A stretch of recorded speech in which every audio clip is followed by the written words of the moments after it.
耳其大地震后，真侪建筑物拢倒去。伊的政府呢，伫12表示讲，要针对地震后倒去的大楼，要追究134名建商甲相关人员的责任。不过，外国媒体 BBC 呢，伊就分析讲，这只是土耳其政府为了要消除民怨，只系将这个责任撒互建商。进前就调查指出，讲土耳其差不多一半是偌济，差不多是1300万栋的建筑物根本就无符合建筑安全的法规。不过，政府嘛是等因啊过关。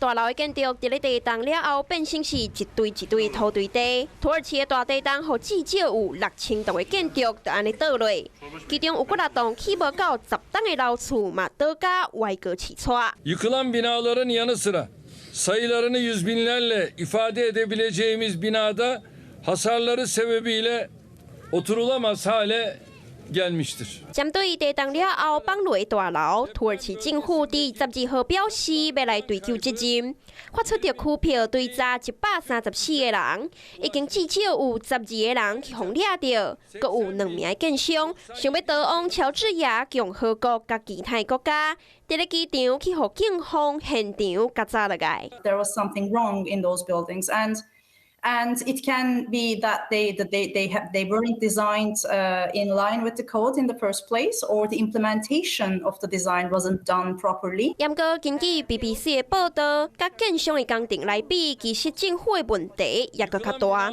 因为土耳其的政府官员贪污，管制嘛松令，每隔几档就会互无遵照建筑法规起厝的建商纳钱就过关。 Gelmediler. Dedim ki inşallah çıkmazlar çünkü zaten yapmıyorlar hiçbir şey.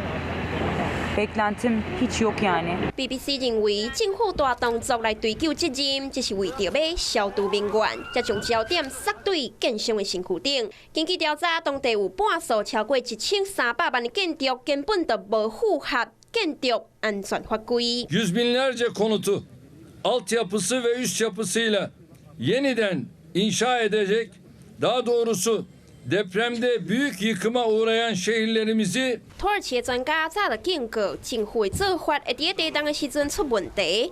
如今当着这么大的地震，上万的人因为安尼来过身，真侪人无厝通住。政府对建商的放任，恐惊已经互灾民更加切心。 我是吴一璇，想要收看最新第一手的讯息，赶快加入华视新闻 YouTube 频道，按赞，开启小铃铛，最专业的主播群说新闻给你听。